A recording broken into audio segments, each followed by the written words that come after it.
Imagine a ripple spreading in a pond. That's a wave. It's a disturbance, a way of moving energy from one place to another without moving any water along with it. The same principle applies to the sound of my voice reaching your ears and the light from your screen reaching your eyes. Waves come in two main flavors. First, there are transverse waves. Picture flicking a rope. The wave moves up and down, perpendicular to the rope's length. Light and radio waves are like this. Then you have longitudinal waves. Think of a slinky. You push one end and a compression zips along it. The particles move back and forth in the same direction the wave travels. This is how sound works. To describe any wave, we use a few key terms.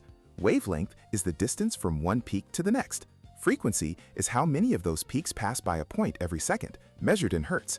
And amplitude is the wave's height, its maximum displacement from the center. This is crucial because it's tied directly to energy. A wave's energy is proportional to the square of its amplitude. If you double a wave's height, you quadruple its power.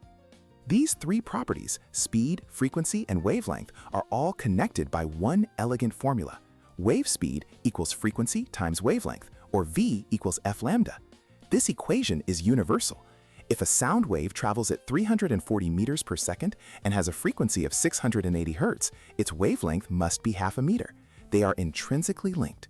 But here's the key insight.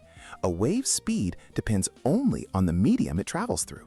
The stiffness and density of a guitar string, the temperature of the air, these things set the speed limit. The frequency and wavelength must adjust to obey that limit. The medium is the boss.